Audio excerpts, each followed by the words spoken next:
দরকার পড়লে তাই করব। ওর সাহস হয় কি করে আমার হিয়াকে? উজান, নিজের লিমিটের মধ্যে থাক, এরপর আমি তোর গায়ে হাত তুলতে কিন্তু ব্যাপারটা অনেক দূর গড়াবে। হুমকি দিচ্ছিস তুই? কে রে তুই? মার না, মার। শ্বাস থাকলে তুল না গায়ে হাত।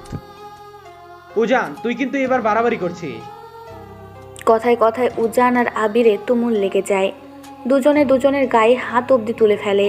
উজানের আঘাতে আবিরের মুখ দিয়ে রক্ত পর্যন্ত গড়িয়ে পড়ে। সন্ধি হিয়া অনেক চেষ্টা করে ওদের থামানোর, কিন্তু কেউ কারো কথা শুনতে চাইছে না। এক পর্যায়ে ব্যাপারটা খুব খারাপ দিকে এগোতে ধরলে হিয়া গিয়ে সপাটে উজানের থেকে আবিরকে ছাড়িয়ে উজানকে একটা ধাক্কা দিয়ে ফেলে। ব্যাপারটা আচমকাই ঘটে যায়। হিয়া ইচ্ছাকৃতভাবে কাজটা করতে চায়নি। হ্যাঁ, এটা আমি কি করলাম? আমি ওনার গায়ে এভাবে? তুমি উজানের গায়ে হাত তুললে হিয়া? না আপু, আমি আসলে তোমার কাছে এটা আশা করিনি আমি হিয়া। আপু, আমি তো শুধু ওনাদের থামাতে। হ্যাঁ, চলো এখান থেকে। হিয়া, তুমি সত্যি যেতে চাও আবিরের সাথে? হ্যাঁ মানে আমি, না না, এই মুহূর্তে এসে আমাকে দুর্বল হতে চলবে না। ডিসিশন যখন আমি নিয়েই ফেলেছি, তখন আর কেন এভাবে? কি হলো, চুপ করে আছো কেন? উত্তর দাও। হ্যাঁ চাই, চাই বলেই আমি ওনাকে বিয়েটা করছি, তাই না? এখন আপনার বিষয়টা মেনে নিতে না পারলে নিশ্চয়ই সেটা আমার দোষ না। আর এই যে আপনাকে বলছি, ডিভোর্স পেপারটা ছিঁড়ে ফেললেই নিশ্চয়ই সবটা আগের মতন হয়ে যাবে না। আবির আমার হাজবেন্ড, আপনি ওনার সাথে তখন যা করলেন সেটা কিন্তু মোটেও আপনার সাথে চাই না। তুমি এইভাবে আমাকে কষ্ট দিতে পারো না হিয়া। কষ্ট? কিসের কষ্ট বলুন তো? এখন তো আপনার জীবনে নীলিমা আপু এসে গেছে, তাহলে তাহলে কিসের এত আক্ষেপ আপনার? আপনার তো খুশি হবার কথা। আপনার আর নীলি আপুর পথটা আমি ফাঁকা করে দিলাম। এখন আপনি চাইলে নীলি আপুর সাথে। আমার শুধু তোমাকে চাই হিয়া, নীলিকে না। কিন্তু আমার যে আপনাকে চাই না, এরকম অনিশ্চিত ভবিষ্যৎ নিয়ে তো আমি আর জীবনটা নষ্ট করে দিতে পারি না। ভবিষ্যতে কখনো যদি আবার আপনি নীলিমা আপুকে নিয়ে কিছু অনুভব করেন, সেটা তো শেষ হয়ে গিয়ে আমাকেই কষ্ট দেবে, তাই না বলুন? হিয়া, ইচ্ছে বরং আপনি আমাকে ভুলে গিয়ে নীলি আপুকে নিয়ে নিজের লাইফটা গুছিয়ে নিন। এদিকে আমিও আবিরকে নিয়ে আমার জীবনটা। আমি আর একবার তোমাকে জিজ্ঞেস করবো হিয়া, তুমি কি সত্যি আমাকে ডিভোর্স দিয়ে আবিরকে? অন্যদিকে পিছন ফিরে আপনি একবার বলুন, আর 100 বার আমার উত্তরটা একই থাকবে। আপনি ফিরে যান, এখানে আমার থেকে কিছু পাওয়ার নেই আপনার। সন্ধি, আহ। বলেই উজান চোখ ভর্তি জল নিয়ে ওখান থেকে চলে যায়। উজান চলে যাবার সাথে সাথেই হিয়া ফ্লোরে বসে পড়ে, অঝরে কাঁদতে থাকে আর নিজের হাতটাকে সামনে থাকা ফুলের টবটা দিয়ে নির্মমভাবে আঘাত করতে শুরু করে। এই হাত দিয়ে আমি ওনাকে ধাক্কা দিয়েছি, তো তো এই হাত আমি আজকে শেষ করে ফেলবো। যে মানুষটা আমার জন্য পুরো বাড়িটা হসপিটাল বানিয়ে ফেলেছে, আর আমি কিনা তাকে। এখন এত কষ্ট পাচ্ছ কেন? তুমি নাটক করছো? সন্ধি, তুই অনন্ত হিয়াকে ভুল বুঝিস না। ভুল বুঝছি না, শুধু তোমাদের সবার কাণ্ড দেখছি। নিজেকে কি মহান দাবি করতে চাইছো নাকি হিয়া? আপু আমি নীলিমার জীবনটাকে সাজাতে নিজের সংসারটাকে নিয়ে ছিনিমিনি খেলতে তোমার বিবেকে কি একটুও বাঁচছে না? আমার কাছে এটাই ঠিক মনে হয়েছিল আপু। আমি ওনাকে হিয়া নীলিমা এই দুটোনায় কুড়ে কুড়ে শেষ হতে যেতে দেখতে পারবো না আর। উজান কিন্তু কোনো দোটানায় নেই হিয়া, দোটানায় তুমি ভুগছো। নীলিকে নিয়ে এত ভাবছো যে নিজের স্বামীকে। ছি! নীলিমা আপুর দিকটা আপনারা কেউ দেখতেই চাইছেন না, কেউ না। সবাই শুধু ভাবছেন নীলি আপু আমাদের সংসারটা ভেঙে দিতে এসেছে। তা কিন্তু না। চোখের জলগুলো মুছে একটা দীর্ঘশ্বাস ফেলে আমি বুঝি মাথার উপর কোনো ছাদ না থাকার কষ্টটা কি জিনিস। যে বয়সে নিজের বাবা মাকে হারিয়েছিলাম, তখন আমি খুব ছোট ছিলাম, খুব। বয়স কত হবে আর, তখন সবে ক্লাস 7-এ উঠেছিলাম। স্কুল থেকে ফিরে জানতে পারি বাস অ্যাক্সিডেন্টে। মা বাবাকে কবর দিয়ে আসার পর নিজেও ঘরটা নিজের বলতে পারিনি আর। চাচারা সবাই তুচ্ছ করে কেড়ে নিল সবটা আমাদের। আমার আশ্রয় হলো বাড়ির উঠানে ভাঙা কৌঠাটাই।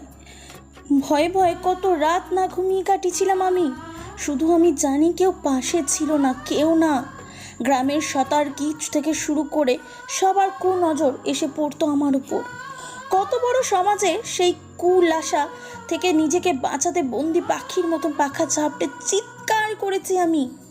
প্রতি রাতে ঘুমানোর সময় সাথে চাকু বটি এইসব নিয়ে ঘুমাতাম আমি। ওই অন্ধকার রাতগুলোর কথা ভাবলেই আজও আমার প্রত্যেকটা লোমকূপ কেটে ওঠে। 1 মাসে মাথার উপর এই অবস্থা শুনে মামু নিয়ে গেল তার বাড়িতে, কিন্তু অন্য বাড়িতেও বা কি সুখে ছিলাম আমি, সেই তো এসে জুটল তুচ্ছতার ছিল। তবু মামির প্রতি ঋণের কোনো কমতি নেই আমার। যতই অবহেলা করুক, জ্বর হলে 2 লোকমা খাইয়ে ওষুধ দিয়ে সুস্থ করে তুলতো আমায়। একদিন এই অন্ধকার জীবনে উনি আসলেন রামধনু হয়ে, এতটা ভালোবাসায় ভরিয়ে দিলেন আমাকে। আমার তো আজও মনে হয় আমি কোনো স্বপ্ন দেখছি। স্বপ্নটা ভেঙে গেলে আবার সেই তাই বলে সন্ধ্যেকে কিছু না বলতে দিয়ে আজ নীলিমা আপুর জায়গাটা আমি বুঝি। একটা মেয়ে শুধু তার ভালোবাসার জন্য 1 বছর মেন্টাল অ্যাসাইলামে কাটিয়েছে। তার বিশ্বাস ছিল উজান আসবে, উজান এসে তাকে মুক্তি দেবে। কিন্তু উজান এসে তাকে মুক্তি দিল তো ঠিকই, কিন্তু দাঁড় করালো এক কঠিন সত্যের মুখোমুখি। বলতে পারেন এই সমাজ কি কখনো মেনে নেবে আপুকে? পাগল বলে বলে তো দূরে তাড়িয়ে রাখবে না। নীলি আপুকে গ্রহণ করবে তার বাবা মা, না গ্রহণ করবে উনি। মেয়েটা ঠিক কোথায় গিয়ে আশ্রয় জোটাবে নিজের বলতে পারেন? আমরা আছি নীলিমার জন্য। কতদিন থাকবেন আপনারা? আপনারা তো সবাই এখনই আপুকে বিরক্ত একটা বস্তু ভেবে বসে আছেন। পারবেন তার সারা জীবনের দায়িত্ব নিতে? দরকার পড়লে নীলিমা বিয়ে করবে অন্য কাউকে হিয়া। হাসালেন আবির ভাইয়া। অন্য কাউকে বিয়ে করবার হলে নিশ্চয়ই আপু ওই অ্যাসাইলামের ছোট বন্দি রুমটাই নিজেকে পুষে রাখতো না? পরিস্থিতিটা এখন ভিন্ন হিয়া। পরিস্থিতি যাই হোক, আমার মাথার উপর যাবার হলে একটা ছাদ আছে, কিন্তু আমি চাই না নীলি আপু এই সমাজের ক্রুদৃষ্টি দেখুক। নীলি আপুকে যেন আমার মতন রাতের পর রাত ভয়ে কাটিয়ে দিতে হোক। আর উজান, তার কথা একবার ভাবছো না তুমি? উনি এখনো নীলি আপুকে ভালোবাসে। হ্যাঁ, আমাকে হারানোর কষ্টটা ওনার সাময়িক হবে, কিন্তু উনি ঠিক পারবে আমাকে ভুলে নীলিমা আপুকে নিয়ে। উজান, নীলিমা না হয় উজান তোমাকে ভালোবাসে। তোমাকে বুঝিয়ে লাভ নেই হিয়া। একজনের জীবন বাঁচাতে গিয়ে অন্য একজনের জীবন তুমি নিজ হাতে শেষ করে দিচ্ছ। যেই দিন ওজান সব জানতে পারবে, ওই দিন ওজান কোনোদিন তোমাকে ক্ষমা করবে না, কোনোদিন না। মিলিয়ে নিও আমার কথাটা। ধন্যবাদ আবির ভাইয়া, আপনি আমার জন্য। হিয়া, আমি তোমাকে আবারও বলবো, তুমি যা করছো সেটা আর একবার ভেবে করো দয়া করে। 3টে মানুষের জীবন নির্ভর করছে তোমার ডিসিশনের উপর। আমার আর ভাবার কিছু নেই ভাইয়া, বেশি ভাবতে গেলে সমস্যা। আমি মেনে নিচ্ছি আমার ভাগ্যকে। আমি বাবা মাকে হারিয়ে অনাথ হয়ে একাই ছিলাম, আজও আছি, সারা জীবন হয়তো একাই থাকতে হবে। মাঝে 2টা বছর ওজান না হয় একটু সুন্দর স্মৃতি হয়ে আমার জীবনে থাকবে। হিয়া, একটা কথা জিজ্ঞেস করি? হ্যাঁ করুন। আচ্ছা, এখন যদি ওজান নীলিমাকে বিয়ে করে নেয়, তুমি কি করবে? আমি আর কি করব? আমি তো এটাই চাই উনি আবার নীলিমা আপুকে নিয়ে নিজের সবটা সুন্দর করে সাজিয়ে নিক। না মানে তা বলছি না, এভাবে আর কতদিন তুমি একা থাকবে? এখনো যদি বিয়ে করতে ইচ্ছে হয় তোমার, তখন? হাসালে নাবির ভাইয়া, আমার কথা বাদ দিন। আপনি কবে বিয়ে করবেন সেটা বলুন। অনেকদিন ধরে বিয়ে খাবার খাওয়া হয় না তো। চোখের পানিটা মুছে একটা মেকি হাসি দিয়ে, বিয়ে করব বলছো? তাহলে তোমার মতো একটা মেয়ে খুঁজে দাও। তোমার মতো দেখতে, সবসময় তোমার মতো এরকম হাসি খুশি থাকবে, নিজের আগে সবার কথা চিন্তা করবে, আর তোমার মতো একটা গলার কাছে তিল থাকবে, হবে বুঝলা? আর মজা করছিলাম, ধরো এই চাবিটা রাখো, পরশু খালা আসবে, তারপর তোমাকে ওনার সাথে এই বেডটা শেয়ার করতে হবে। ততদিন এই জায়গাটা মানিয়ে নিতে চেষ্টা করো। ধন্যবাদ আবির ভাইয়া। যাওয়ার আগে 2টো কথা বলছি, যা করছো সেটা আরেকবার ভেবে করো জান, কিন্তু একবার সত্যি সত্যি না পাগল হয়ে যাবে। আর আর জীবনটাকে আরেকটা সুযোগ দিয়ে দেখতে পারো। সবসময় নিজেকে স্যাক্রিফাইস করতে হবে এমনটা তো নাও হতে পারে। 1.5 মাস পর। কেমন আছেন আপনি? আমাকে বলে নিশ্চয়ই খুব ভালো আছেন। কোথাও একটা বার তো আমার খোঁজ নিতে এলেন না। পরগছাটা মরে গিয়ে খুব ভালো হয়েছে না বলুন? রোদের আলোয় শ্বাস নিতে একটু সুবিধা হচ্ছে আপনার। এক্সকিউজ মি, আপনি কি মিসেস হিয়া সাউরিয়ার? আপনার রিপোর্ট এসে গেছে, দয়া করে রিসেপশন থেকে কালেক্ট করে নিয়ে আসুন। সিস্টারকে একটা মলিন হাসি দিয়ে হিয়া রিসেপশন থেকে ওর রিপোর্টগুলো নিয়ে ডক্টরের চেম্বারে গিয়ে ডক্টরকে রিপোর্টগুলো দেখাতেই ডক্টরটা হিয়াকে হাসি মুখে উত্তর দেয় হিয়ার রিপোর্ট পজিটিভ, সে মা হতে চলেছে। সাথে সাথেই একটা ধাক্কা খেয়ে বসে হিয়া। কি বলছে কি ডক্টর, সে মা হতে চলেছে মানে? জীবনের সব কি পরীক্ষার উপর দিয়ে যাচ্ছি আমি? যদি এই খবরটা আসারই ছিল তাহলে আর কয়েকটা মাস আগে আসলে বা কি ক্ষতিটা হতো? আমি এখন কি করে সবটা সামাল দিব? সৃষ্টিকর্তা আমাকে কোন পরীক্ষা এনে দাঁড় করিয়ে দিলেন? তুই তো রাগ হচ্ছিস কেন? আচ্ছা, এই ভরা সন্ধ্যাতে বৃষ্টিতে বাইরে দাঁড়িয়ে থাকা চাইতে কি এই বাসটা পেলাম সেটা বেটার লাগেনি তোর কাছে? জানি না আমি এই লোকাল বাস এখন কখন গিয়ে ছাড়বে, কখন মিটিংটা অ্যারেঞ্জ করব, অসহ্য লাগছে সব কিছু আমার। আস্তে, একটু শান্ত হ। মিটিংটা কি আজ কি করতে হবে সেটাকে কি কোনোভাবে? আমি যখন বলেছি আমি আজ মিটিং অ্যাটেন্ড করব, তো আমি করবই। হিয়াবিরকে বিয়ে করবার পর থেকেই তুই এটা কীরকম জানি হয়ে গেছিস সুজান। এইভাবে আর কতদিন যন্ত্রণাটা নিজের মধ্যে পুষে রাখবি? তোকে আমাকে নিয়ে ভাবতে হবে না, তুই নীলিমাকে নিয়ে ভাব, এটাই বেটার হবে তোর জন্য। হে আবিরকে নিয়ে সুখে আছে, তুই নীলিকে নিয়ে সুখে থাকবি। আর আমি তো পুরো নিঃস্ব হয়ে গেলাম অবি। হিয়া তো আমার বেঁচে থাকার অক্সিজেনটাই নিয়ে পালিয়ে গেল।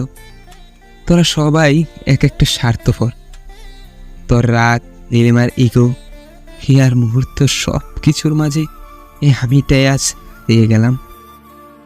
তুই কি কোনোভাবে নীলিমা আর আমাকে একসাথে? Just stop Abik. তোর মনে হয় আমি নীলিকে আর কখনো গ্রহণ করব? অবিক, আমার এখন যা আছে তার সবটাই হিয়া। নীলিমা আমার অতীত ছিল, ও আমার জন্য অনেক সাফার করেছে, তাই ওকে একটা সুন্দর ভবিষ্যৎ দেওয়া আমার দায়িত্ব ছিল, যেটা এখন তোর দ্বারা আমি পেয়েছি। কিন্তু ইহা আমার ভালোবাসা অবিক। অতীত আছে বলেই বর্তমানকে আমি কখনো অস্বীকার করতে পারবো না। আর সবচাইতে বড় বিষয়, আমি হিয়াকে ভালোবাসি। That's enough for me. কিন্তু হিয়া তো তোকে ছাড়া। ভালো আছে তো, ভালো থাকুক। কম তো ফিরিয়ে আনার চেষ্টা করিনি। আবিরের সাথে নাকি সে খুব সুখে আছে, তাই তার আমাকে আর চাই না। কি কমতে রেখেছিলাম আর? কম তো ভালোবাসিনি, পাগল ছিলাম ওর জন্য, এখনও আছি। হিয়া কি পেল আমাকে এতটা হাতের দিয়ে, বলতে পারবি? উজান একটা দীর্ঘশ্বাস টেনে জানালাটা খুলে দেয়। বাহির থেকে বৃষ্টির ছাট এসে ভিজিয়ে দেয় উজানের এক হাত। অভি কি বলবে, সত্যিই তো সব কিছু শেষে গিয়ে তো আজ উজান পুরো নিঃস্ব হয়ে আছে। দেখি সাইড দেন ভাই, প্রেগনেন্ট মহিলা আছে, ওনাকে যেতে দিন আগে। ও আপা, বসেন না নিজের সিটে, দেখি আসেন আপনি। হিয়া কন্ডাক্টরের কথা মতো সামনে আগাতে ধরে, আর তখনই ওর চোখ যায় সামনের সিটে বসে থাকা উজান আর অভিকের উপর। হিয়া থমকে দাঁড়ায়, সাথে থমকে যায় উজান অভিক দুজনেই। ধরো যদি হঠাৎ সন্ধ্যায় তোমার দেখা আমার সঙ্গে মুখোমুখি, আমরা দুজন মাঝখানে অনেক বারণ। আপা, সিট তো নাই, আপনি আপাতত দাঁড়িয়ে যান, সামনে বাস ফাঁকা হবে। আপা শুনছেন? ও আপা, হ্যাঁ হ্যাঁ, কি জানি বলছেন? বলছি দাঁড়িয়ে যেতে পারবেন এখন? সামনে বড় রাস্তার মোড়ে বাস দাঁড়াবে, তখন ফাঁকা হলে না হয় সিট দেবো আপনাকে। এই বৃষ্টিতে কিন্তু আর বাস পাবেন না। ঠিক আছে, কত ভাড়া? বলছি দাঁড়ান একটু। হিয়া প্রেগনেন্ট? কিভাবে সম্ভব? ওর সাথে তো আবিরের বিয়ের বেশি দিন হয়নি, তার মধ্যে হিয়া? কিছু ভাবছিস? না। হিয়ার সাথে এইভাবে দেখা হয়ে যাবে ভাবতে পারিসনি, তাই না? হিয়ার দাঁড়িয়ে থাকতে কষ্ট হচ্ছে অবিক। হিয়া হিয়া হিয়া তোকে ডাকছি আমি। কে? অভিজ্ঞতা? শুনতে পারিনি, বলো না। শুনতে পারিসনি না শুনতে চাসনি, কোনটা? আমি আসলে। এদিকে এসে বস, এই অবস্থায় তো দাঁড়িয়ে যাওয়াটা ঠিক হবে না। না ঠিক আছে, তুমি বসো না, বসো। তোকে যেটা করতে বলেছি সেটা কর। নিজের জেদটাকে বজায় রাখতে গিয়ে নিজের বাচ্চাটাকে অন্তত কষ্ট দিস না। হিয়া আর কথা না বাড়িয়ে বসে যায় অভিকের জায়গায়। এমনিতেও দাঁড়িয়ে থাকতে তার ভীষণ কষ্ট হচ্ছিল। বাস চলতে শুরু করে। আস্তে করে সন্ধ্যা নেমে এখন রাতের দেখা মিলছে। বড় রাস্তার মোড়ে গাড়ি থেমে গিয়ে যাত্রী নামলেও হিয়া আর উজানের পাশের সিটটা ছেড়ে উঠে যায়নি। উঠতে চেয়েছিল কিন্তু কোনো এক টানে পারেনি উঠতে। এদিকে অভিক একটা সিট ম্যানেজ করে বসে যায়। বাস চলতে থাকে আবার তার নিজ গতিতে। এদিকে সময় পেরোতে থাকে। হিয়া উজান তখনও নিশ্চুপ। রাত তখন 8টার কাছাকাছি। বাহিরে বৃষ্টি হচ্ছে গুড়ি গুড়ি, সাথে আছে দমকা বাতাস। হিয়া জানালার পর্দাটা হালকা সরিয়ে শ্বাস নিতে শুরু করেছে। কেমন যেন একটা দম বন্ধ বন্ধ লাগছে তার। মাথা ভারী হয়ে আসছে, বমিও পাচ্ছে ভীষণ। কিছুক্ষণ বাদে সামনে থাকা পলি ব্যাগটা হাতে নিয়েই হিয়া ওখানে বমি করতে শুরু করে। উজান কি করবে ঠিক বুঝে উঠতে পারে না, না চাইতেও ধরে নেয় সে হিয়াকে। হিয়ার চুলগুলো ঠিক করে হিয়ার পিঠে হাত বুলিয়ে দেয়। হিয়ার বমি করা শেষ হলে আসলে হিয়া পলি ব্যাগটা জানালা দিয়ে ছুঁড়ে ফেলে পানি খুঁজতে শুরু করে, কিন্তু বোতলে পানি এক ফোঁটাও নেই। উজান অভিকের থেকে জল এনে হিয়াকে খাইয়ে দেয়, সাথে টিস্যু দিয়ে খুব যত্ন করে মুছে দেয় হিয়ার মুখ। নিমেষে সমস্ত জলরাশি এসে জমা হয় হিয়ার চোখে। কেন উজান এখনও ওর এত খেয়াল রাখছে? কম কষ্ট তো দেয়নি সে তাকে, কম অপমান তো করেনি সে উজানকে। তাহলে কিসের জন্য উজান আজও ওকে এতটাই ভালোবাসছে? কেন? উজান, কেন আজ আমার বুকে জড়াতে চাইছো তুমি হিয়া? কে আমি? উজান জানে হিয়া কখন এর কম মায়াবী কণ্ঠে ওকে ডাকে। তাই উজান হিয়া ডাকবার সাথে সাথে হিয়াকে জড়িয়ে নেয় নিজের প্রশস্ত বুকে, আগলে ধরে নিজের সবটা দিয়ে। নিজে মনে কি করে বোঝাবো আপনাকে আপনি আমার কে? ভালোবাসি যে আপনাকে খুব। আমি জানি আপনি নীলিমা আপুকে বিয়ে করেননি, কিন্তু আজ সে কথা আমি আপনার সামনে বুঝতে দিব না। আপনার উপরও আমার একটা চাপ অভিমান আছে।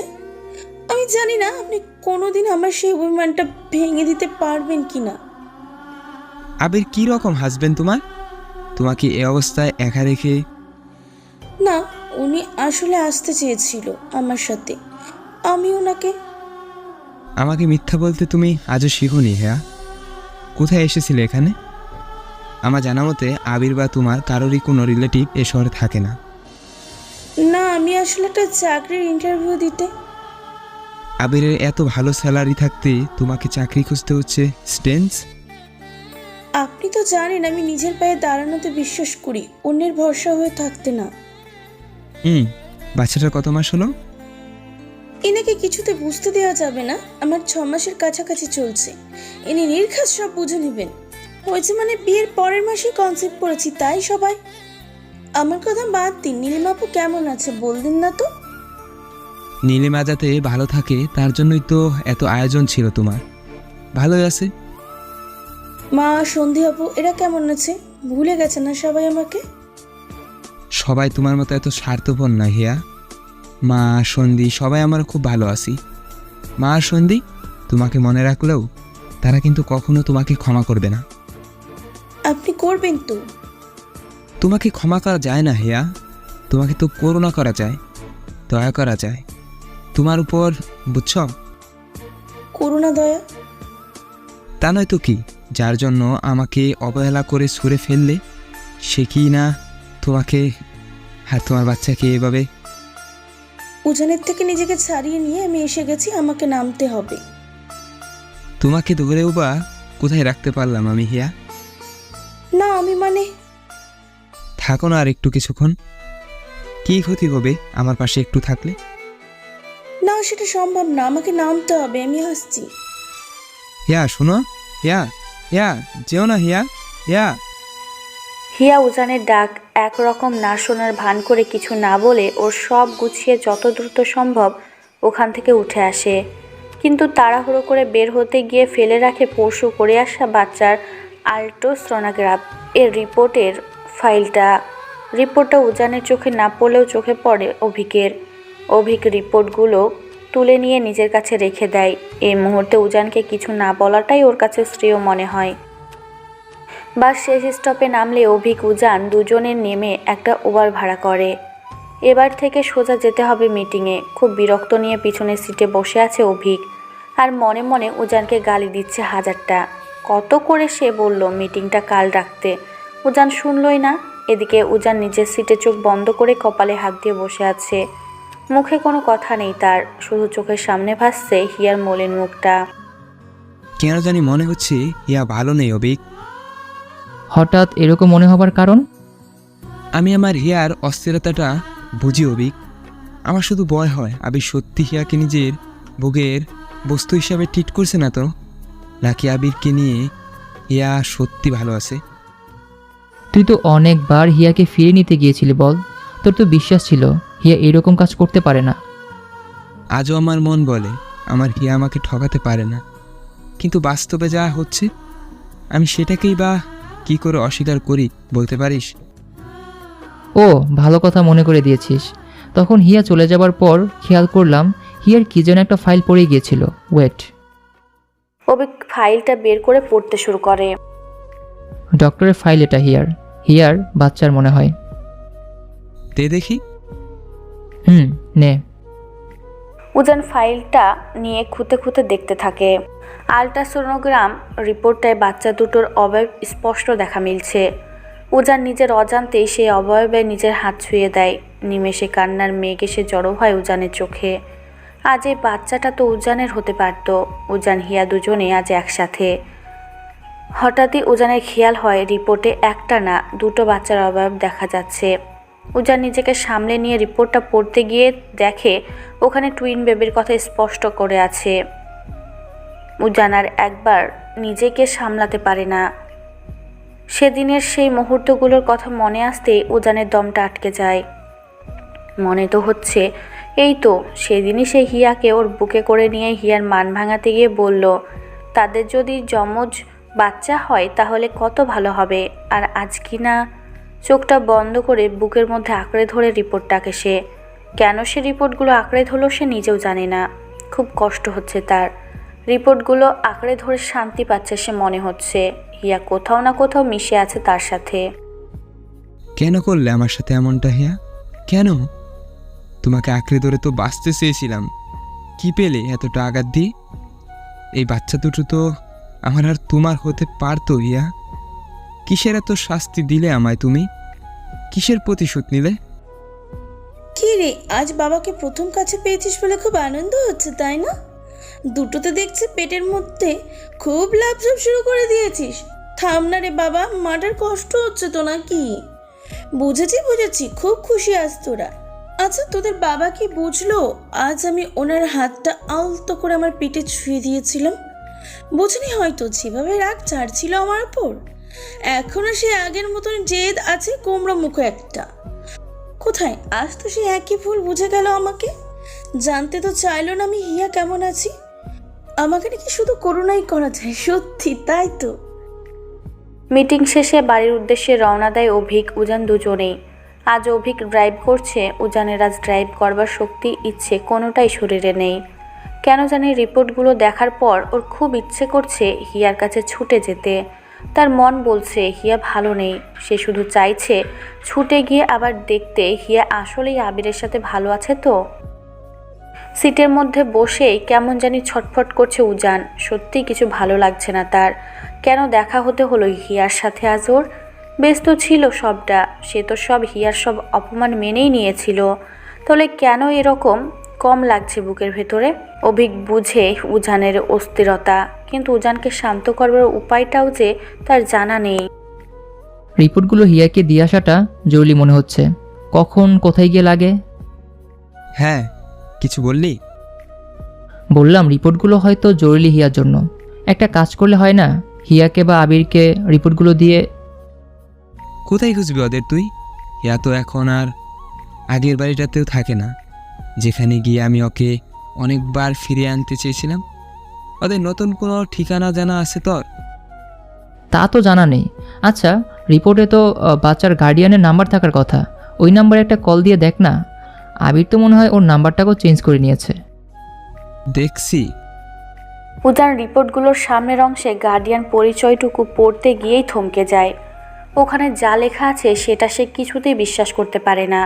বাবার নামের জায়গায় স্পষ্ট করে লেখা উজান শাহরিয়ার, আর মায়ের নামের জায়গায় হিয়া শাহরিয়ার। দমটা মুহূর্তে বন্ধ হয়ে আসে উজানের, বুকটা হয়ে ওঠে শূন্য। কথাগুলো গলার কাছে দলা পাকিয়ে যায়। তার মানে ও এতক্ষণ যা সন্দেহ করছিল তার পুরোটা সত্যি। অবিক, কি দেখছিস এইভাবে? অভিকের দিকে রিপোর্টটা এগিয়ে দিয়ে। উজান শাহরিয়ার। মুহূর্তে রাগের পাহাড় এসে জমা হয় উজানের মাঝে। কপালের রগগুলো ভেসে এসে স্পষ্ট দেখা মেলে। চোখ দিয়ে যেন আগুন বের হতে থাকে। আবিরকে এখন কোথায় পাওয়া যাবে অবিক? আমি আমি কি কি- কি করে জানবো? জানলে তো তোকে তখনই বলতে পারতাম। আবির অফিস? যতদূর আমি জানি আবিরের ট্রান্সফার হয়ে গেছে অনেক দিন আগেই। তাহলে হিয়া কোথায় থাকে? আমার না হিসাবগুলো কীরকম গুলিয়ে যাচ্ছে উজান। হিয়া সত্যি আবিরকে... এটা যদি সত্যি হয় আমি কিন্তু হিয়াকে খুন করে ফেলবো অবিক। এতটাও ভেবে ফেলিস না। ভাবনাটা ভুল হয়ে ভেঙে গেলে কষ্টটা তোরই হবে। যদি আমি যা ভাবছি সেটা সত্যি হয় তখন? হলে তো সেটা সবার জন্যই ভালো হবে বল। আমি জানি না, তুই যে করে হোক আমাকে এক্ষুনি আবিরের কাছে নিয়ে যা। আমি সত্যিটা জানতে চাই। সন্ধিকে একটা ফোন করলে হয় না? আই থিঙ্ক সন্ধি জানে আবির কোথায়। সেই দিন ওই ইনসিডেন্টের পরেও তো সন্ধির সাথে আবিরের যোগাযোগটা রাখতো। সন্ধি আবির সাথে যোগাযোগ করতো, ওসব বাদ দে। সন্ধিকে একটা ফোন দে, তুই কথা বল। আমি জানতে চাইলে হয়তো সন্ধি নাও বলতে পারে। ট্রান্সফার হয়ে চলে যাবার পর তো সন্ধির রাগে আর আমার সাথে কোনো যোগাযোগও করে না। উজান একটা দীর্ঘশ্বাস টেনে সন্ধিকে ফোন করে।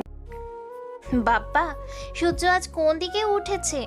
আজ হঠাৎ আমাকে এতবার ফোন দেওয়া হচ্ছে। কোন রাজকার্যে ব্যস্ত ছিলি? এতক্ষণ লাগে একটা ফোন ধরতে? তো গলা খেকিয়ে চিৎকার করছিস কেন এমন? মিটিংয়ে ছিলাম, ফোন সাইলেন্ট ছিল বলে শুনতে পাইনি। তা এতবার যে ফোন দিলি? ওইদিকে বাড়িতে সব ঠিক আছে? আন্টির শরীর ভালো আছে তো? সবাই ভালো আছে। তাহলে আবির কোথায় সন্ধি? আবির কোথায় মানে? তুই সবটা জানিস, আমি জানি। এখন প্লিজ বলবি কি আবির কোথায় থাকে? না, বলবো না। কেন বলবো? এতদিন পর তো রিয়েলাইজেশন হলো হিয়া কি করতে পারে না পারে। তার মানে আমি এতদিন যা ভেবে এসেছি সেটা ঠিক? আমি জানি না। তুই সব জানিস? হ্যাঁ জানি তো। আমাকে কি পেয়েছিস তোরা সবাই? খেলার পুতুল? ইচ্ছে মতো আমাকে নিয়ে যা খুশি করছিস। কেউ কাউকে নিয়ে কিছু করছে না, সবাই শুধু চাইছে সবার ভালোবাসার মানুষটা যেন সুখে থাকে, এটুকুই।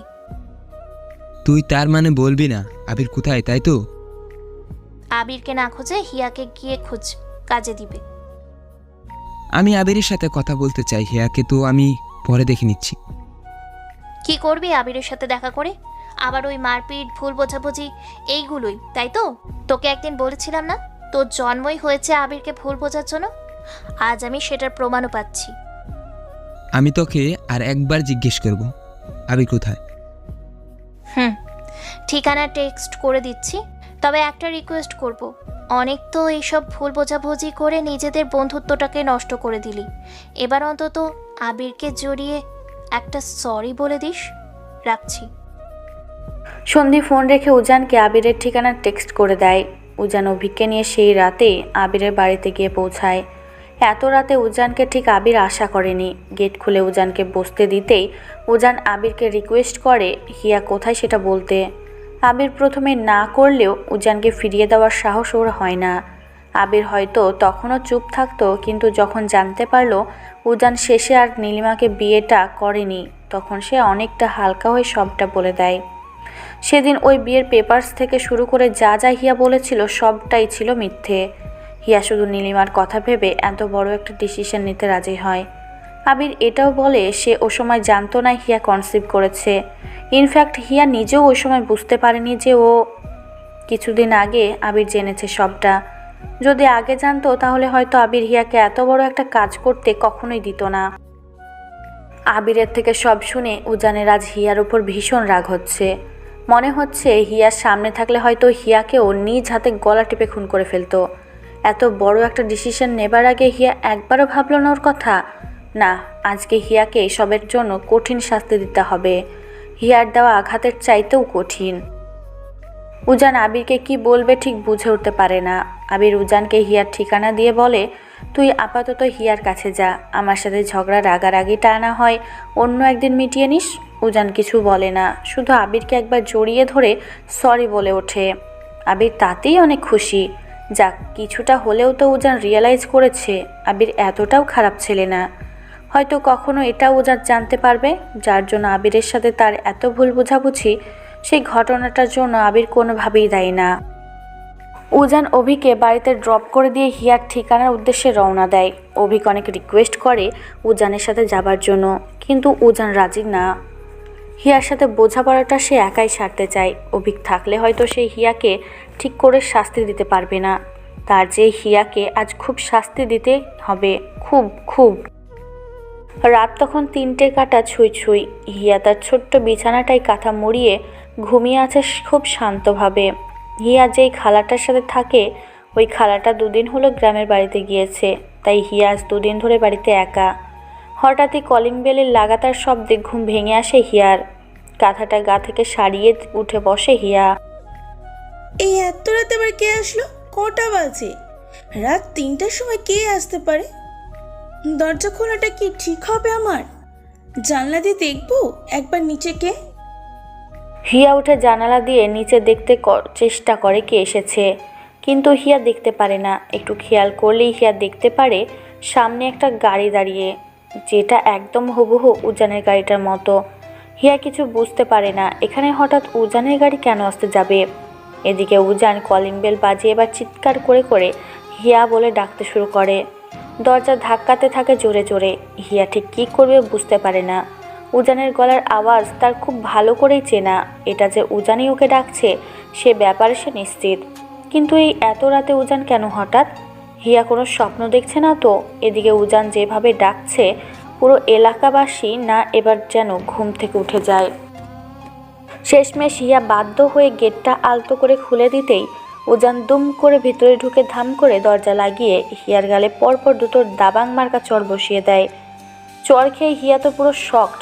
এমনিতে উজানের এই হুট করে বাড়িতে আসার কারণ কিছুই তার মাথায় ঢুকছে না, তার উপর এরকম করে পরপর 2টো চর। উজান রাগে আবার হাত তুলতে ধরেই হিয়ার পেটের দিকে চোখ পড়তেই হাতটা থামিয়ে দেয়।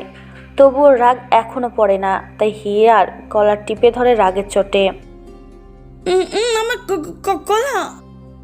মন তো চাইছে খুন করে ফেলি তোমাকে, গলা টিপে শেষ করে দেই। বেয়াদব মেয়ে একটা, নিজে তো কষ্ট পেলে, সাথে এই আমাকেও জ্বালিয়ে পুড়িয়ে শেষ করে দিলে। আমার লাগছে। এই কটা মাস যেভাবে আমার রাতের ঘুম হারাম করছো তুমি, এরপর থেকে আমি তোমার সব ঘুম কেড়ে নিব। এত অডাসিটি তোমার, আমার সাথে নাটক করো। বাবু দুটো আছে বলে এখন কিছু বলছি না তোমাকে, শুধু ওদেরকে এই পৃথিবীতে আসতে দাও। তোমার ঠিক কী পরিণাম আমি করি তাই তুমি দেখবে শুধু। ইডিয়েট, মাথামোটা বেয়াদব মেয়ে একটা। হিয়ার গলা থেকে হাত নামিয়ে হিয়াকে দেওয়ালের সাথে চিপকে ধরে। উজান হিয়াকে ছেড়ে দিয়ে একটা দীর্ঘশ্বাস ফেলে পানির জগ থেকে পানি ঢেলে খেতে যাবে, অমনি সময় হিয়া উজানের থেকে পানির গ্লাসটা কেড়ে নিয়ে উজানের গায়ে সব পানি ছিটিয়ে দেয়। আর শুরু হয় দুজনের বাড়ি কাঁপানো চিৎকার। মাঝরাতে সেই চিৎকারে দেওয়ালে ধাক্কা খেয়ে বারবার ফিরে আসতে থাকে।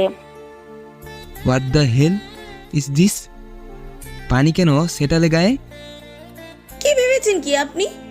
এত রাতে এসে আমাকে সবকিছুর জন্য দায়ী বানিয়ে দেবেন আর আমি চুপচাপ সব শুনে যাব? আপনার খামতি ছিল আমাকে ভালোবাসায়, সেটাই স্বীকার করুন আপনি।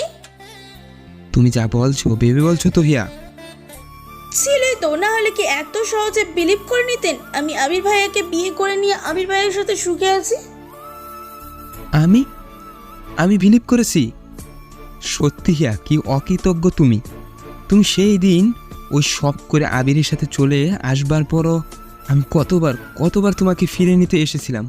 জাস্ট একবার মনে করো তো, কোনো ধারণা আছে তুমি কি অপমান করে আমাকে তাড়িয়ে দিয়েছিলে প্রত্যেকবার? তাড়াবো না তো কি করবো? হ্যাঁ, তাড়াবো না তো কি করবো? আপনি শুধু বলে গিয়েছেন হিয়ার প্রতি আমার দায়িত্ব আছে। আপনি হিয়ার সাথে কোনো অন্যায় করতে পারবেন না। আর কত কি একবার বলেছেন আপনি আমায় ভালোবাসেন? হিয়ার কথায় উজান শক্ট হয়ে যায়। রাগটা আরও এক ধাপ এগিয়ে আসলে উজানি হিয়ার হাত মোচকে ধরে, হিয়ার চুলগুলো টেনে দেয়। কি করে এই মিথ্যাটা তুমি বলতে পারলা যে আমি এটা একবারও বলিনি আমি তোমায় ভালোবাসি? আমি যে পাগলের মতো তোমার জন্য মরিয়ে হয়ে গেছিলাম, সেটা তোমার কাছে ভালোবাসা মনে হয়নি? আমি এত শত বুঝি না। আমার আপনার উপর অভিমান হয়েছিল, তাই আমি মন যা বোঝেছে আমি তাই করেছি। হিয়ার কথায় উজান রাগে হিয়ার চুলগুলো আরও চেপে ধরে। আমার লাগছে খুব, ছাড়ুন না। অভিমানের জন্য তুমি আমাকে আমার কথা বাদ দিলাম, তো তুমি কি করে এই বাচ্চাগুলোকে আমার থেকে তুমি একটা জাস্ট। হিয়া রাগ করে উজানের থেকে নিজেকে ছাড়িয়ে উজানের বুকে পিঠে সব জায়গায় খামচি দিতে থাকে শুরু করে। আমি কি? হ্যাঁ আমি কি? নিজে তো একটা বলদের গোডাউন, এক একটা হাঁদারাম, মাথা মোটা। আমাকে দেখে একবারও আজ মনে হয়নি আমার পেটে আজ কার বাবু? লাগছে আমার। বলছি না হাতের নখ এত বড় রাখবা না, হাইজিন জিনিস যত সব। এবার তো আমি আরো আপনাকে গুঁতো দেব। আপনি কি? হ্যাঁ, এটুকু কমন সেন্স থাকা উচিত ছিল আপনার যে আপনি স্বীকার করুন আপনি ভুল করেছেন। আমি ভুল করেছি? আমি কি ভুল করেছি? আমি নিজেই অযথা একটা নাটক সাজিয়ে আজ কতগুলো দিন কতটা দূরে সরিয়ে রাখলে আমাকে, আর তুমি বলছো আমি ভুল করেছি? করেননি ভুল? সেই তো, আপনি ভুল কি করে করতে যাবেন? আমিও 2 দিন বার দরজা থেকে ফিরিয়ে দিয়েছিলাম বলে আপনি আর আমার খোঁজ নিতে আসলেন না। আরে অভিক ভাইয়াকে দেখে তো কিছু শিখতে পারতেন। নীলি আপু এতটা অপমান করবার পরও উনি ঠিক আপুকে বুঝিয়ে আপুকে বিয়ে করে নিল। এক সেকেন্ড, তুমি জানতে অভিক নীলিমাকে? তাহলে বাসে কেন তখন সব না জানার অভিনয় করে গেলে? কেন করব না? কিসের জন্য করব না? বারবার কেন এই আমাকেই সব ব্যাখ্যা করে বলতে হবে আপনাকে? আপনার কোনো বিবেকবোধ ছিল না? তুমি জানতে হিয়া আমি কি রকম একটা মানসিক পরিস্থিতির মধ্যে দিয়ে যাচ্ছিলাম, তারপরে তুমি কি করে? আমি তোমাকে ক্ষমা করব না হিয়া, নেবার। চাইছি নাকি আমি আপনার ক্ষমা? হিয়া আমি জাস্ট অবাক হচ্ছি, তুমি সব কিছু জানার পরও কি করে আমাকে, হিয়া কি করে পারলে আমার সাথে এই খেলাটা খেলতে? আর আমার সাথে যা করলেন আপনি দায়িত্ব বলে তো একটা বুঝিয়ে দিতে থাকলেন। আমি শুধুই আপনার দায়িত্ব, অন্য কিছু না। হিয়া আমার কাছে না ভালোবাসাটা কোনো ছেলে খেলা না। আমি না মুখে সব সময় বলতে পারবো না আমি তোমাকে ভালোবাসি। ওই সব আদিক্ষেতা করা ভালোবাসার কথা, লোক দেখানো, ওসব আমি পারি না। তাহলে কি পারেনটা কি আপনি? আমার কাছে ভালোবাসাটা একটা দায়িত্ব হিয়া। যাকে ভালোবাসবো তার সাথে কোনো অন্যায় বা অবিচার করব না, তার একটা সুন্দর ভবিষ্যৎ তৈরি করব। সে অসুস্থ হলে তাকে ঠিক সময় ডক্টর দেখিয়ে তাকে ঠিক ওষুধটা এনে দিব। যাকে ভালোবাসবো তার প্রত্যেকটা বিষয় দেখে শুনে রাখবো। আর এটাই আমার কাছে ভালোবাসা। আর তোমার যদি মনে হয় এসব করেও তোমাকে ভালোবাসি না, তো হ্যাঁ যাও, আমি তোমাকে ভালোবাসি না। খুশি? না খুশি না আপনি যে। আর কিছু বলতে যাবে অমনি গেটের মধ্যে গেট ধাক্কার জোরে জোরে শব্দ আসতেই দুইজনে চুপ হয়ে যায়। উজান রাগে গেট খুলে দিয়ে দেখে পাশের ফ্ল্যাটের এক আঙ্কেলকে দেখে আরও ক্ষেপে ওঠে। কি সমস্যা? কি? তুমি কে বাবা? তোমাকে তো আগে দেখিনি। উজান খুব রাগ হয়ে আছে দেখে হিয়া দৌড়ে আসে। কি থেকে না কি বলে ফেলে উজান। আরে আঙ্কেল তুমি এত রাতে? এত আমার হাজবেন্ড, ওই যে তোমাকে বলেছিলাম না বাইরে থেকে, ওই আর কি। ও তাই এই মাঝরাতে এইরকম করে ঝগড়া করছো কেন? সব ঠিক আছে তো? আমার গিন্নি তো ভয়ে বলল যে একটু মেয়েটাকে দেখে আসো, একা থাকে। অনেক ধন্যবাদ আপনাকে। আর আপনার গিন্নিকে জানেবার অন্যের সংসারে কম ওখিঝুঁকি দিয়ে নিজের গিন্নিকে একটু আদর করুন। দেখবেন মাঝরাতে আপনার আদর পেয়ে আপনার গিন্নি খুব খুশি হয়ে যাবে। কথাটা বলেই উজান লোকটার মুখের উপর গেট লাগিয়ে দেয়। এটা কি হলো? আপনি আঙ্কেলের সাথে এরকম ব্যবহার কেন করলেন? উনি কি ভাবলো আমাদের? উজান রাগে আবার হিয়ার উপর তেড়ে আসে। যা খুশি বাবু, আই ডোন্ট কেয়ার। নাটক করো তুমি আমার সাথে। বয়স কত তোমার? এই এত বড় একটা ডিসিশন নেবার আগে একটাবার এই বাচ্চাগুলোর কথা তোমার মনে আসেনি? সি, তখন কি আর আমি জানতাম যে আমার পেটের বাবু দুইটা আছে? জানার পরও কি ফিরে এসেছিলে? হ্যাঁ মানে ওই আমি তোমাকে ক্ষমা করব না হিয়া। আমি তোমাকে ঠিক কি শাস্তি দিব তুমি কল্পনাও করতে পারবে না। ব্যাগ কোথায়? হ্যাঁ, তোমার ব্যাগ কোথায়? তুমি এক্ষুনি আমার সাথে বাড়ি ফিরবে। আজ তো তোমাকে আমি... বলেই উজান কাবার্ড খুলে খুলে হিয়ার জামা কাপড় সব একটা ব্যাগে ভরতে থাকে। আসছে এতদিন পর আধিক্যতা দেখাতে। চাই না আমার ওনার ভালোবাসা। অভিক ভাইয়া কি সুন্দর কিছুদিন আগে আপুকে বিয়ে করে নিয়ে এখনো হানিমুনে কোথায় যাবে তার প্ল্যান করছে। আর তোদের বাবাকে দেখ, সেই তখন থেকে আমার ওপর কিরকম অত্যাচার করছে। কি বিড়বিড় করছো একা একা? না, কোথায় কি বিড়বিড় করব? আপনি আপনি এই আমার জামা কাপড় নিয়ে কী সব করছেন এগুলো? হ্যাঁ, আপনি নিতে আসলে আমি ফিরবো কি করে ভাবলেন? রাখুন আমার জামা কাপড় বলছি। রাখবো তাই না? দাঁড়াও। বলেই উজান হিয়ার 3টে জামা ছিঁড়ে দেয়। হিয়ার তখন মাথাতে হাত। হিয়া গিয়ে রাগে উজানের সব মাথার চুল খামচে ধরে গায়ের সব শক্তি দিয়ে। আমার জামা! আর বলবে তুমি? তুমি যাবে না আমার সাথে? আর বলবে? 100 বার বলবো, রাগ দেখানো ছিল আমার উপর দেখান। এই জামাগুলোর উপর কি দোষ করলো? আমার কমলা নীল জামা। একটা চিঠি লিখে চলে আসলেও আমি এতটা কষ্ট পেতাম না যতটা আহাবিরের সাথে নিজেকে জড়িয়ে এই নাটকটা তুমি করলে। সি, চিঠি লিখে তো চলে আসলে তো আপনি আমাকে খুঁজতেন। তাই জন্য তো আমি বিয়ের নাটকটা করেছি, যাতে আপনি আমাকে ভুলে আপুকে বিয়ে করেন। হিয়ার কথায় উজানের আবার মাথা গরম হয়ে আসে। উজান তেড়ে এসে হিয়াকে আবার চিপে ধরে। আবার আবার আমার মুখের উপর কথা বলছো তুমি? আবার? এরপর পা দুটোতে শিকলে বেঁধে রেখে দেবো কিন্তু আমি তোমার। নিজে ভুল করে নিজে তেজ দেখাচ্ছ। আজ নয় তুমি আমার সাথে ফিরে যাবা, নয়তো আমি নিজেকে শেষ করে দিব। সবার ঝামেলা চুকে যাবে তাহলে। না। কি না? হ্যাঁ, কি না? তুমি ইচ্ছে মতো কষ্ট দিবা আর আমি সব সহ্য করে যাব? না, এনাকে এখন কিছু বলে বোঝানো যাবে না। দোষটা হলেও তো কিছুটা আমার আছে। না, এখন এনাকে শান্ত করে পরে আমি সব প্রতিশোধ তুলব। কি হলো? কি চুপ করে আসো কেন? উত্তর নেই না? এখন কেন উত্তর নেই? হ্যাঁ, আমার পেটে ব্যথা করছে, বাবু দুটোর কষ্ট হচ্ছে, আর আপনি আসছে দেখে আমার সাথে রাগ করে যাচ্ছেন। হিয়ার কান্নায় উজান ওর সব রাগ ভুলে গিয়ে অস্থির হয়ে ওঠে। কোথায় কোথায় ব্যথা হচ্ছে তোমার বলো? এখানে এখানে? সরি পিচ্ছি, আর আমি এরকম করব না।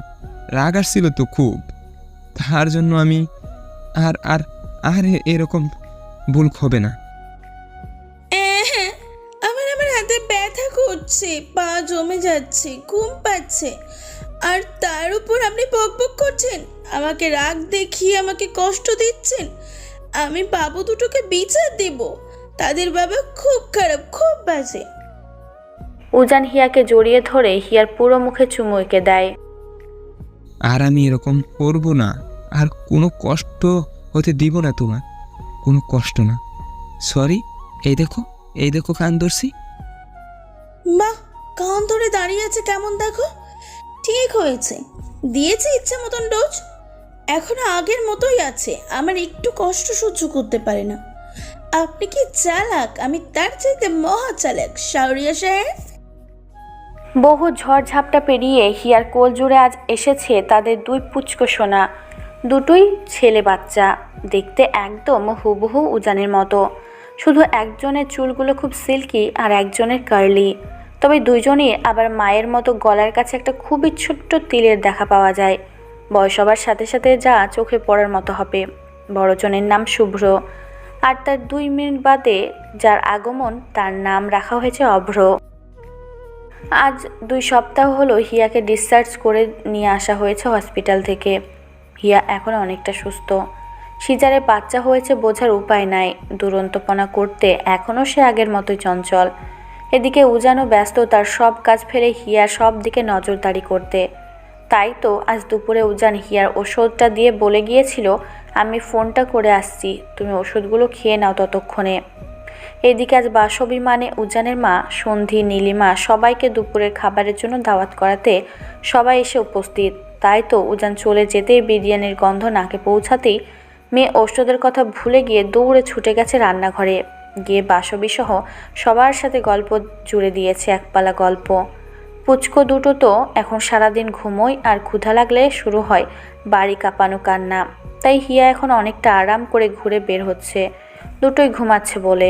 কিন্তু ফোনে কথা বলার শেষে এসে ওষুধের পাতাতে এখনও 4টে ওষুধ গুনে গুনে মেলাতে গিয়ে রাগে পুরো বোম হয়ে গেল শাহরিয়ার সাহেব। রাগ গিয়ে সোজা পড়ল হিয়ার উপর। হিয়া এবার একটু ঝেঁকে বসতেই গিয়ে লেগে গেল দুই টোনাটনির ঝগড়া।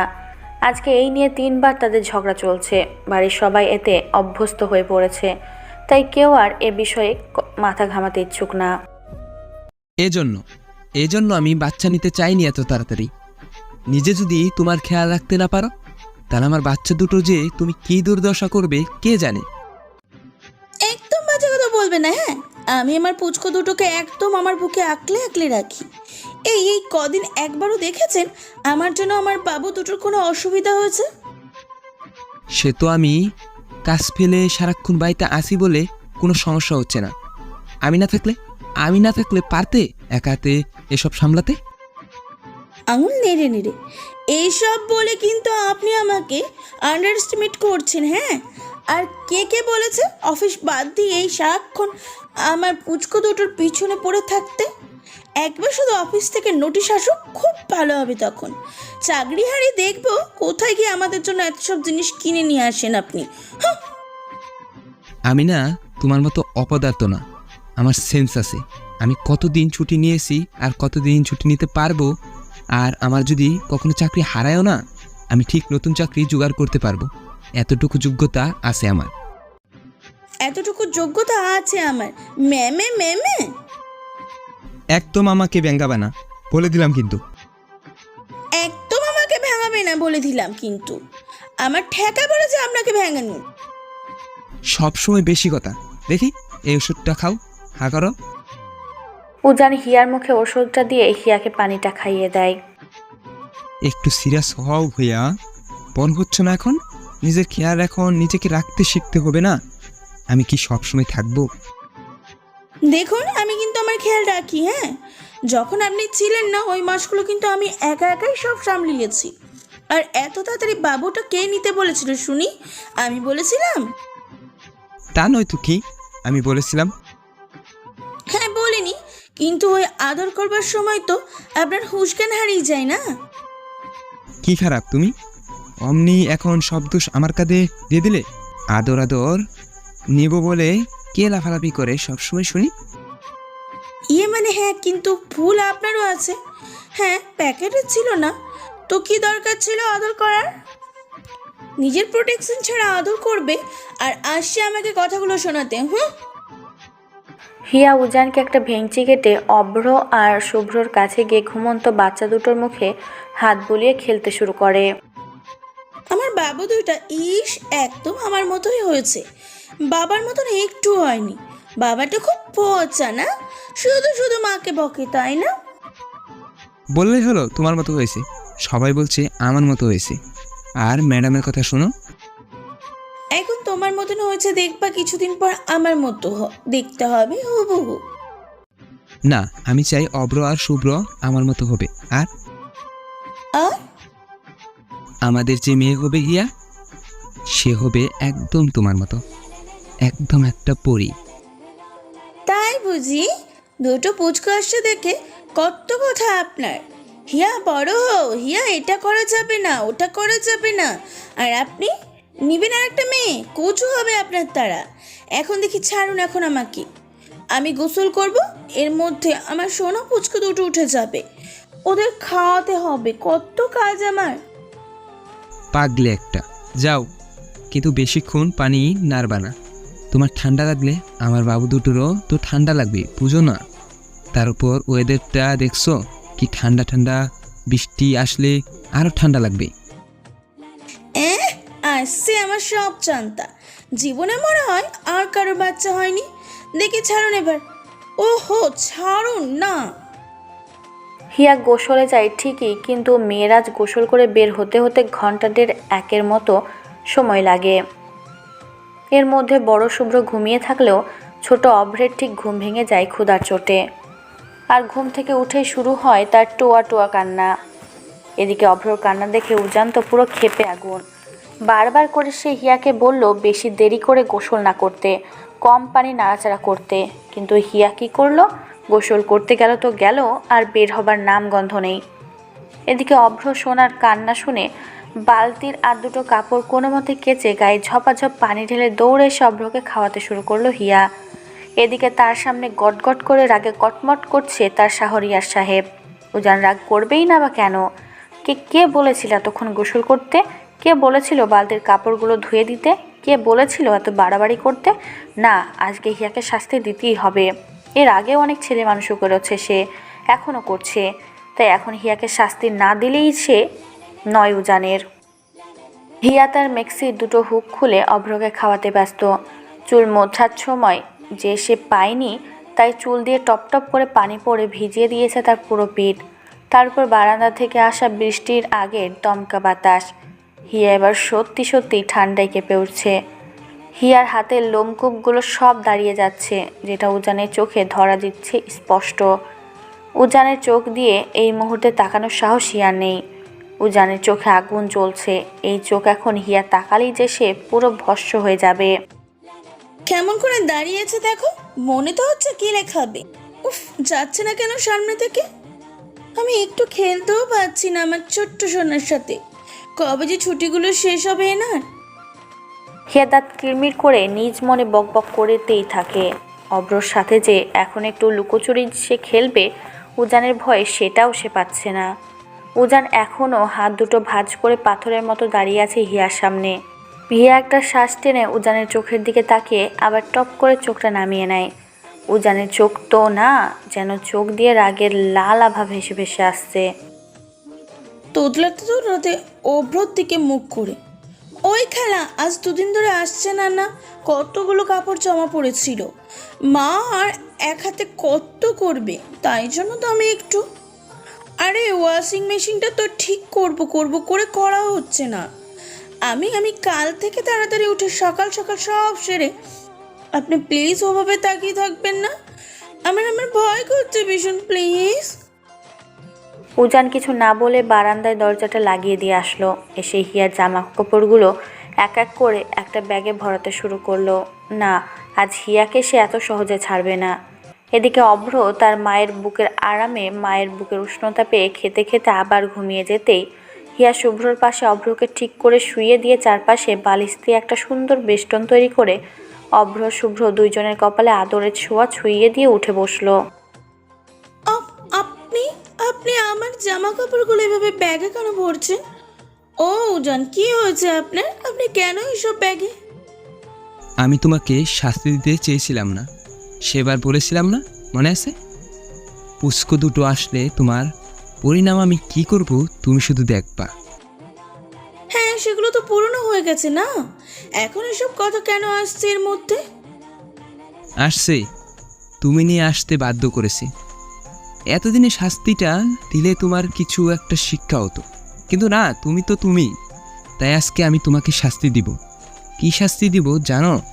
অব্রশুভ্রকে তুমি যেমন আমার থেকে 5 মাস আলাদা করে রেখেছিলে, আমি এখন তোমাকে তোমার মামুনির বাড়িতে পাঠিয়ে দিয়ে সেই সেম কাজ করব। দেখবা কেমন লাগে নিজের বাচ্চা থেকে দূরে থাকতে।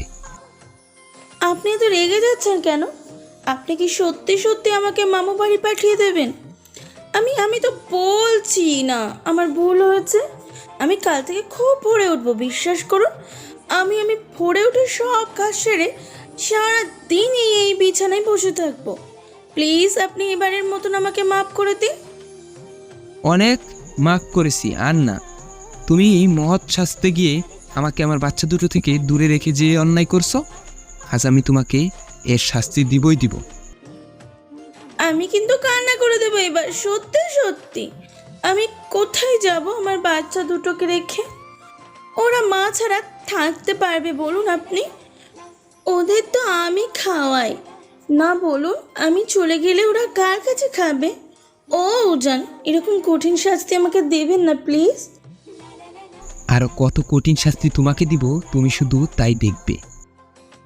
হিয়া উজানের শাস্তিটা সত্যি সত্যি ভেবে নিয়ে কান্না করে দেয়, কিন্তু উজানের মন গলে না, কারণ সে তো চাইছে সে এখন হিয়াকে একটু শাস্তি দেবে। তাই সে চুপ হয়ে এমনি এমনি মিছে মিছে হিয়ার জামা কাপড়গুলো ব্যাগে গুছিয়ে রাখছে। হিয়া কাঁদতে কাঁদতে বাসবী, সন্ধি, নীলিমা সবার কাছে বিচার দিলে সবাই সে উজানকে বোঝাতে থাকে এরকমটা না করতে, কিন্তু উজান চোখের ইশারায় বলে আমি এসব কিছুই করব না, আমি শুধু একটু হিয়াকে শাস্তি দিতে মিছে মিছে এসব করছি। এদিকে কাঁদতে কাঁদতে তো হিয়া এবার বন্যা করে ফেলবে। আহ উজান, কেন বাচ্চা মেয়েটার সাথে এরম করছিস? ও কি কখনো এরকম দেরি করে? হয়েছে না হয় আজ একটু দেরি। নীলিমা, তুমি জাস্ট চুপ থাকো। একবার ওর চুলগুলো দেখো তো কীরকম পানি ঝরছে, দেখো। আরে এতটুকু তো ওর বোঝা দরকার। অব্র আর শুভ্র দুজনকেও বেশ পিডিং করায়। ওর ঠান্ডা লাগলে তো আমার বাচ্চা দুটোরই ঠান্ডা লাগবে। বলছি তো আমি কালকে থেকে এরকম করব না। আর কাঁদে না, আমরা আমাদের এই ছোট্ট বোনটাকে কোথাও দিয়ে আসতে পারি কি? অবিক আসুক, অবিক খুব করে বকে দেবে এখন উজানকে। এই যে, আর এরকম ছেলে মানুষই করবে তুমি? করবো মামুকে ফোন করে বলবো হিয়াকে এসে নিয়ে যেতে। উজান, দেখছিস মেয়েটা কেঁদে কেঁদে ভাসিয়ে দিচ্ছে, তারপরও কেন এরকম করছিস?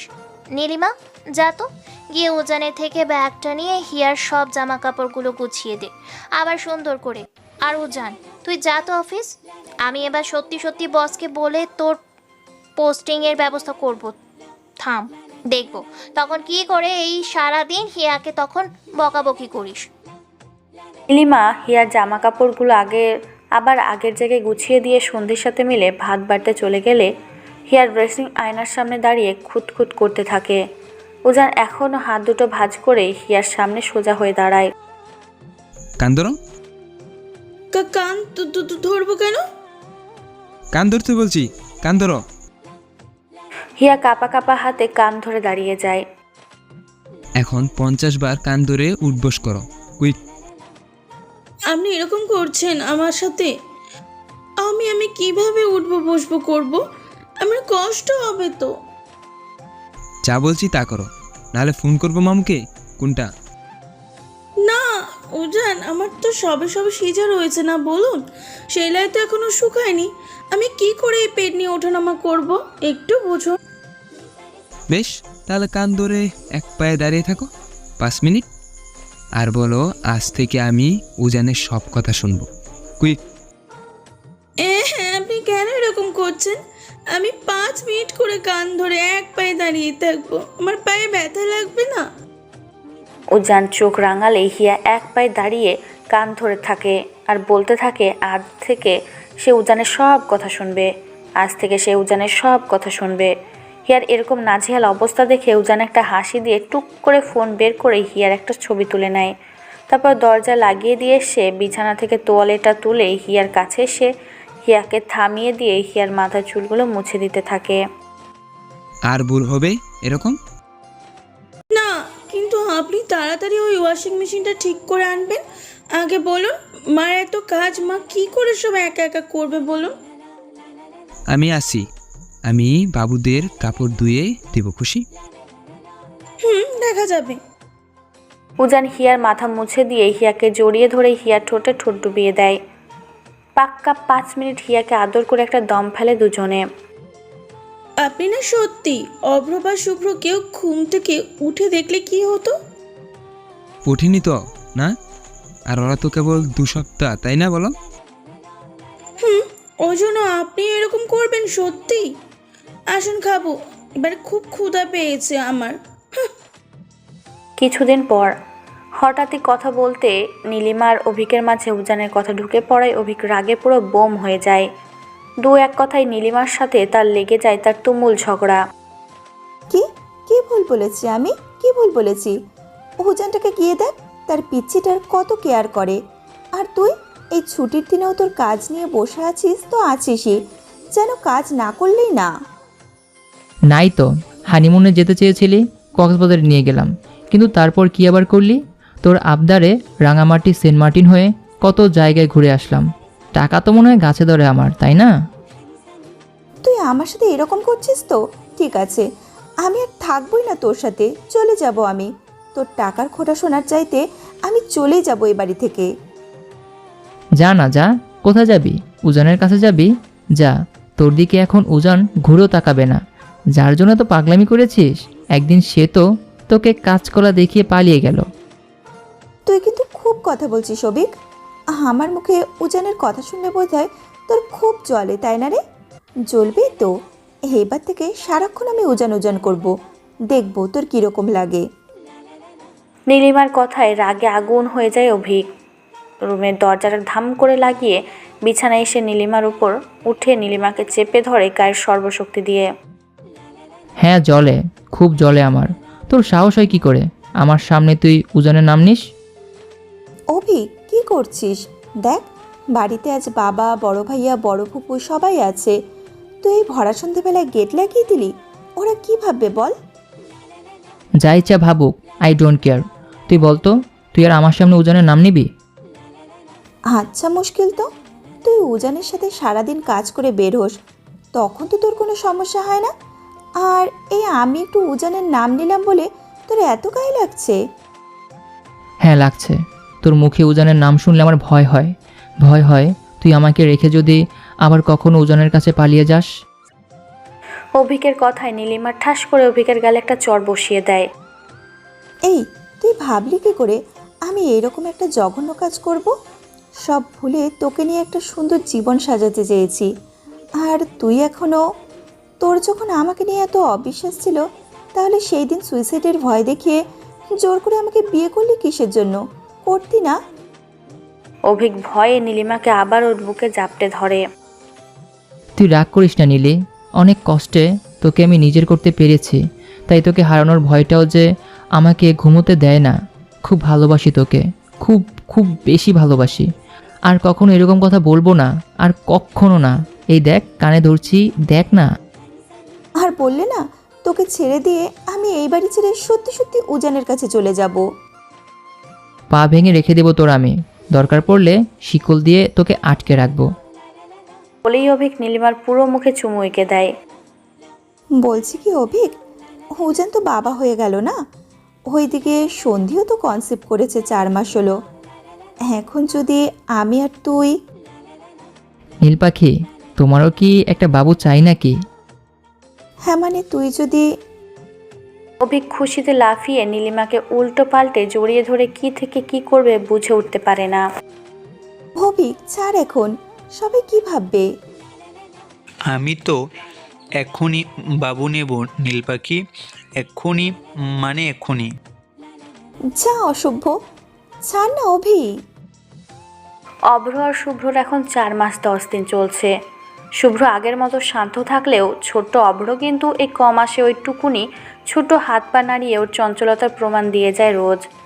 সকাল থেকে ঝোড়ো বৃষ্টি শুরু হলেও দুপুর থেকে তো আকাশ কালো করে বৃষ্টি পড়ছে। হিয়া অভ্র শুভ্রকে খাইয়ে দিয়ে ঘুম পাড়িয়ে দিয়ে নিজেও শুয়ে আছে।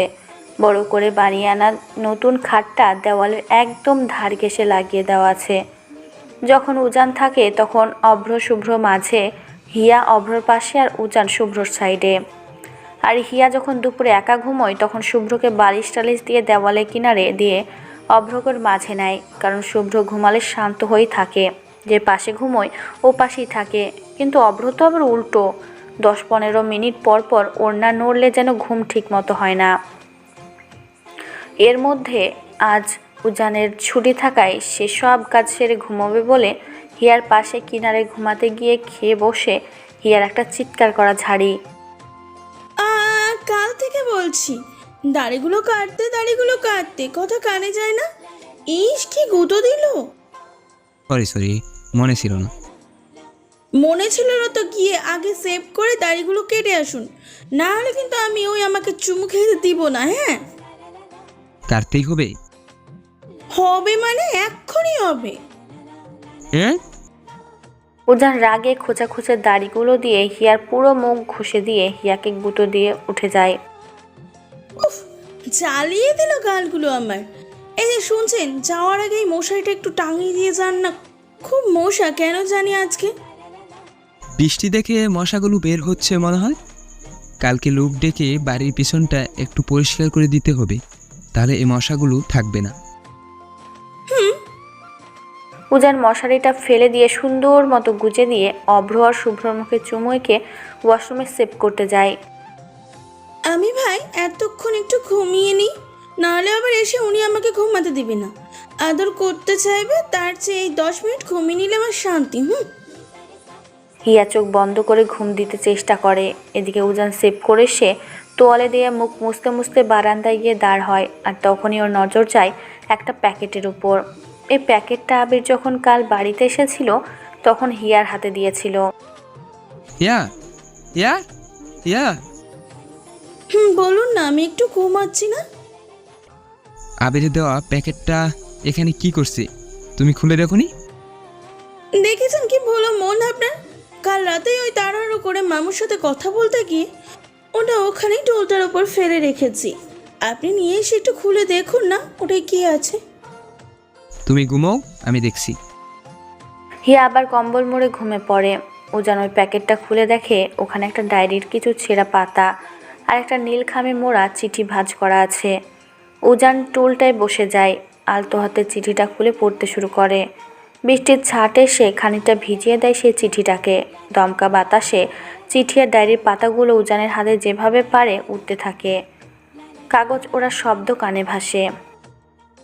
সেই দুই বেনি, সবুজ রঙের স্কুল ড্রেস, সাদা শু, হাতে চিপসের প্যাকেট নিয়ে মাঝে মধ্যেই তোমাস মামুর সাথে তুমি আসতে উজানদের বাড়িতে, আর আমি তোমার অগোচরে অদৃশ্যভাবে মিশে যেতে থাকতাম তোমার অন্তরালে। লুকিয়ে চুরিয়ে কত যে দেখার চেষ্টা করতাম তোমাকে, তোমার ওই মায়ামুখের হাসিটাকে। আর আজ সেই তোমাকে দেখাও, বিয়ে করে দুটো বাচ্চা মানুষ করছো কত সাবলীলভাবে। হ্যাঁ হিয়া পাখি, তোমার প্রতি একটা নেশা অনেক আগে থেকে আমার মনে জন্মেছিল।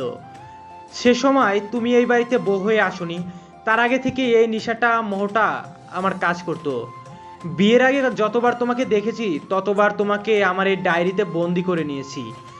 আর এই বন্দি করা লেখাগুলো তোমার প্রতি আমার ভালোবাসা ছিল কিনা জানি না, তবে তুমি আমার হতে ব্যাপারটা কিন্তু মন্দ হতো না বলো। জানো হিয়া পাখি, ভালোবাসার একটা অন্যরকম ফ্র্যাগরেন্স থাকে, একটা সুপ্ত গন্ধ থাকে। সেই গন্ধ, সেই ফ্র্যাগরেন্সটার মাঝে একটা মোহ থাকে, একটা অন্যরকম নেশা থাকে, যে নেশা না চাইতেও আমরা আসক্ত হয়ে পড়ি। মাদকের থেকেও বহুগুণ প্রখরতা থাকে এই নেশায়, এই গন্ধে। সব ভালোবাসারই একটা নিজস্ব কালার ফ্র্যাগরেন্স থাকে।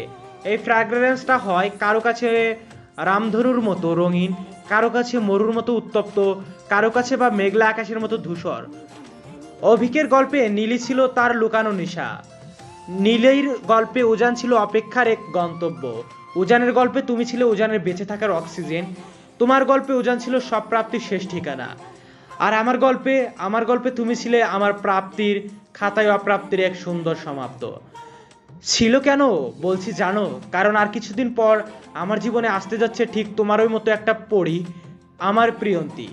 বলেছিলাম না আমি যাকে বিয়ে করব তার ঠিক তোমার মতো একটা গলার কাছে তিল থাকতে হবে। আমার প্রিয়ন্তীরও ঠিক তোমার মতো গলার কাছে একটা তিল আছে। আর আমার প্রিয়ন্তী কিন্তু তোমার চাইতে অনেক মিষ্টি।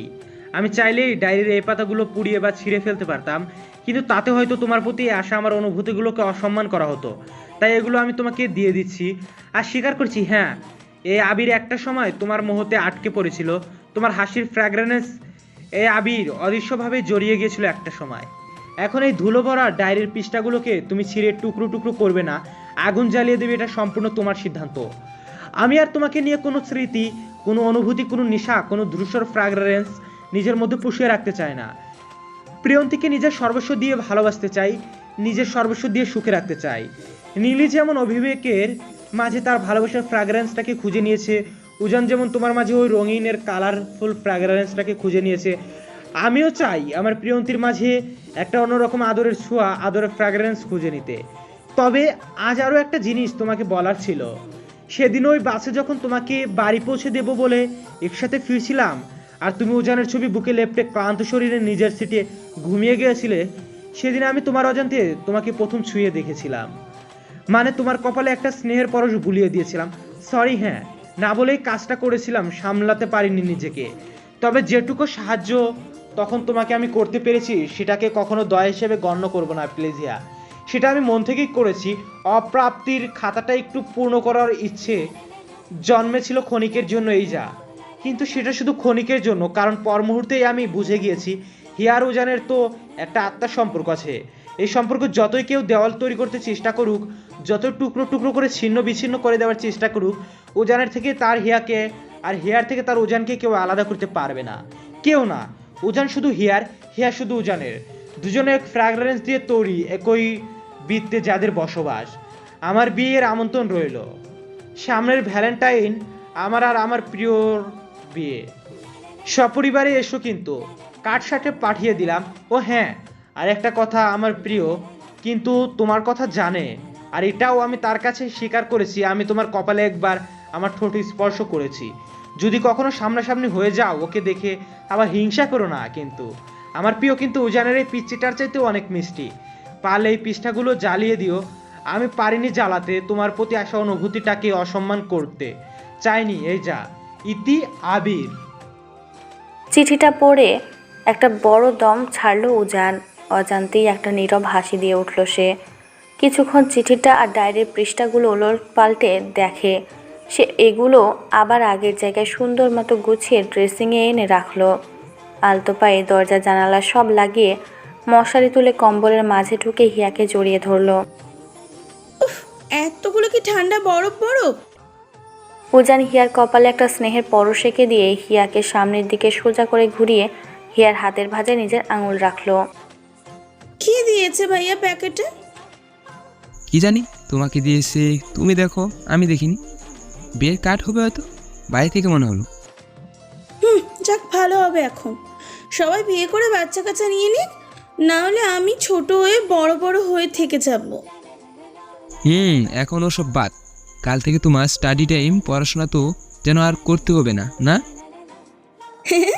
করবো তো। আমার বাবু দুটো আর একটু এই অল্পটুকু বড় হলে তারপর করব। বেশি পাকা দেখি, এখন আমাকে আদর দিও দেখি। অব্র শুভ্র আসার পর তো আমার আদর এখন কমেই যাচ্ছে দিন দিন। কি হিংসুটে দেখো, কোথায় বলবে আমার ভাগের আদর তুমি আমার বাচ্চা দুটোকে দেবে, তা না উনি কি বলছে শোনো। উজান একটা হাসি দিয়ে হিয়ার ম্যাক্সের হুক দুটো খুলে দিয়ে হিয়াকে জড়িয়ে ধরে। এই দেখো অপ্র আর শুভ্র কিরকম হাসছে দেখো। ওরকম করো না প্লিজ, ওরা দেখবে। কোথায় হাসছে? ওরা তো ঘুমোচ্ছে। না উজান, তোমার হাত ঠান্ডা। আচ্ছা আচ্ছা, কিছু করবো না। আমাকে এই তোমার বুকে জড়িয়ে ধরো, আমি একটু ঘুমোই, তাহলে চলবে। আচ্ছা আচ্ছা, আসো আসো।